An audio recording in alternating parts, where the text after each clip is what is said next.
আমরা যে লাইলাতুল কদরের রাত পেয়েছি, লাইলাতুল বরাতের রাত পেয়েছি, দুই রাতের দুই রাত পেয়েছি এবং রজবের প্রথম রাত পেয়েছি।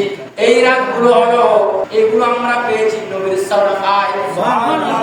হর নেমতে দেতা है खुदा परवार की उन पर देता है,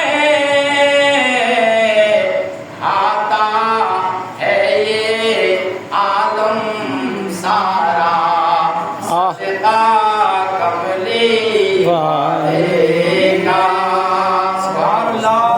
আমরা যে দুনিয়ার মধ্যে এত নিয়ামত খাচ্ছি, এগুলো হলো নবীর সাদকা। সেজন্য আমরা আল্লাহর ইবাদতের পাশাপাশি আমরা বেশি বেশি নবীর ইবাদত করি, নবীর দরুদ সালাম পাঠ করি, নবীর জিকির করি। কেন? আমরা সমস্ত নিয়ামত পেয়েছি নবীর উসিলায়।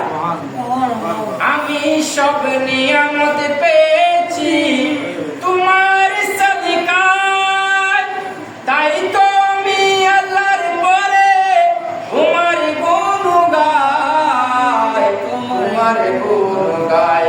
আমরা গাইব গুণগান তোমার মুহাব্বত নিয়ে, আমরা মরতে চাই তোমার উম্মত হয়ে ইয়া রাসূলুল্লাহ।